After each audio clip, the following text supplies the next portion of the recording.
रखेंगे भूतों और चुड़ैलों की। उस दौड़ में जो जीतेगा वो पूरे के पूरे शिकार का हकदार होगा। उसे वो अकेला ही खा सकता है। रात का वक्त था। जंगल के बाहर बनी सड़क पर एक ट्रक सामने से चला आ रहा था। ये मेरा शिकार है।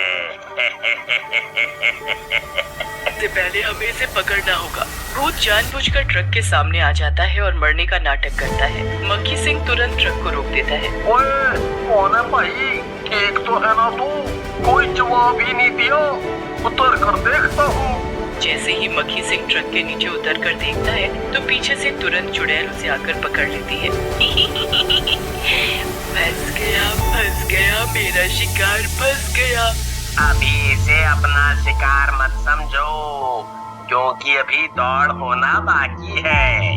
उसके बाद ही फैसला होगा ये तगड़ा आदमी किसके पेट में जाएगा। ओए, ये तो भूत था। तुम मुझे छोड़ दो, जाने दो।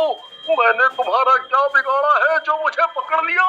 तेरे जैसे हड्डी कट्टे इंसान के लिए मैं दौड़ तो क्या पहाड़ भी चढ़ जाऊं। तू तो गया मेरे पेट में।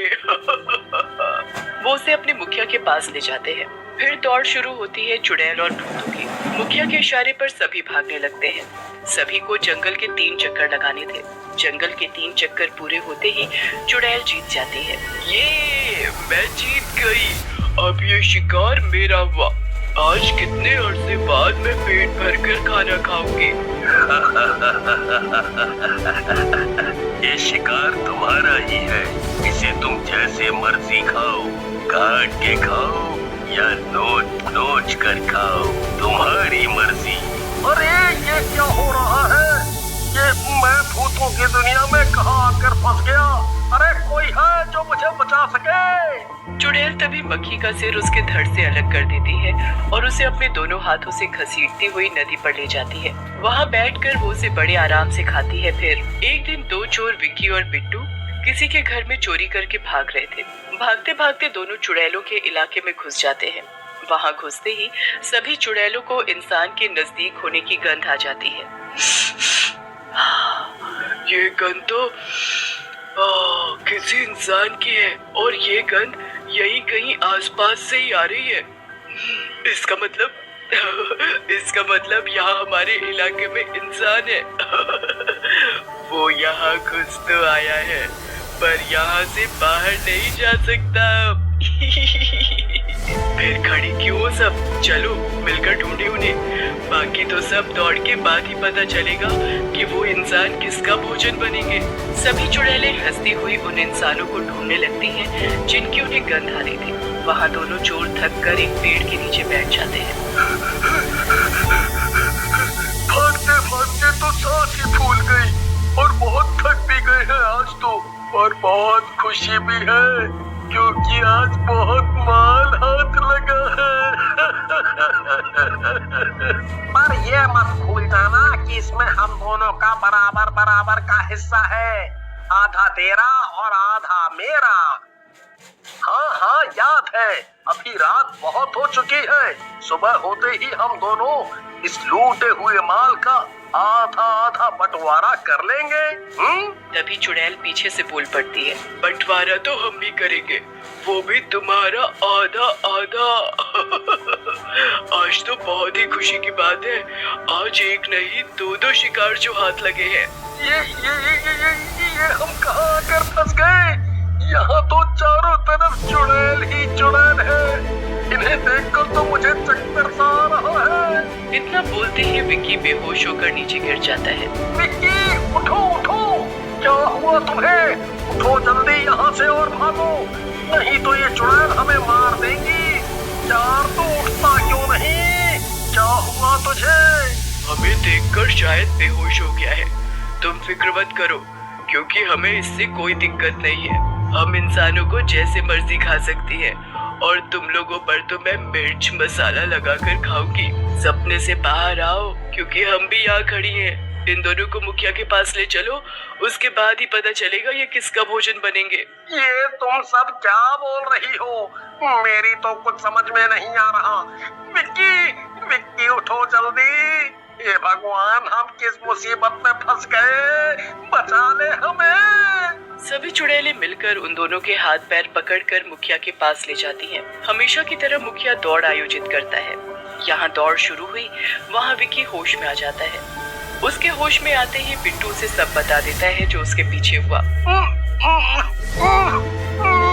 हम दोनों को इतनी कस के बांधा हुआ है कि निकलना तो मुश्किल, यहाँ से सांस भी नहीं ले जा रही। अब कोई फायदा नहीं, मरने के बाद हम भी इन लोगों की तरह ही भूत बन जाएंगे, इनकी टीम में शामिल हो जाएंगे, फिर हम भी ऐसे ही इंसानों को मार कर खाएंगे। तभी दौड़ पूरी हो जाती है। पहले नंबर पर आने वाले भूत को हट्टा कट्टा और दूसरे नंबर पर आने वाले को दूसरा आदमी मिलता है। दोनों भूत विक्की और बिट्टू को अपनी गोद में उठाते हैं और उसे अपने साथ ले जाते हैं खाने के लिए। कुछ दिन बाद जंगल से सटे सड़क पर एक परिवार अपनी गाड़ी में सवार होकर अपने रिश्तेदार की शादी में जा रहा होता है। गाड़ी महेश चला रहा था और पीछे उसकी पत्नी गीता और बेटी दिया बैठे थे। तभी भूत पीछे से उनकी गाड़ी को रोक देता है। ये गाड़ी अभी तक तो ठीक थी, अचानक कैसे क्या हुआ? अब गाड़ी रुकी है तो कुछ तो खराबी होगी है ना, आप एक बार उतर कर देखिए। महेश गाड़ी से बाहर निकल कर देखता है। आगे देखा सब ठीक, फिर जैसे ही पीछे देखा तो भूत को देखते ही उसकी चीख निकल जाती है। भूत है, जल्दी चलो यहाँ से। अब तुम यहाँ से नहीं जा सकते। भूत अपने साथियों को बुला लेता है, फिर सभी उन्हें बंदी बनाकर ले जाते हैं। मुखिया जी, आज हमें 3 शिकार मिले हैं, इनका बंटवारा कैसे होगा? हम सब चाहते हैं कि दौड़ में पहले नंबर पर आने वाले को ही सभी इंसान मिले, फिर वो चाहे बाद में किसी को भी दे अपना शिकार। आप सब मिलकर सलाह कर लीजिए, करना क्या है? ये हम भूतों और चुड़ैलों की अलग सी दुनिया में आ गए हैं और बुरे फंस गए हैं। अब ये सभी हमें मार कर खा जाएंगे। बच्चे के सामने ये मरने की बातें मत करो, वो डर जाएगी। मम्मी पापा, ये डरने का समय नहीं है। मेरी टीचर हमेशा बोलती है कि कभी भी मुसीबत में हो तो डरने से नहीं, सूझबूझ से काम लेना चाहिए। हमें भी वही करना है। मेरे पास एक आइडिया है, आप बस देखते जाइए। दिया भागती हुई एक चुड़ैल के पास जाती है और उससे लिपट कर रोने लगती है। मैं तो छोटी सी बच्ची हूँ, क्या तुम मुझे भी खाओगी? अगर तुम्हारी भी मेरी जैसी कोई बेटी होती तो उसे भी तुम मार कर खा जाती क्या? मैं भी तो किसी की बेटी हूँ।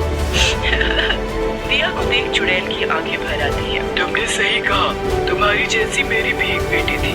वो जिंदा है पर कहाँ है मुझे कुछ नहीं पता, पर वो बिल्कुल तुम्हारी जितनी ही बड़ी होगी।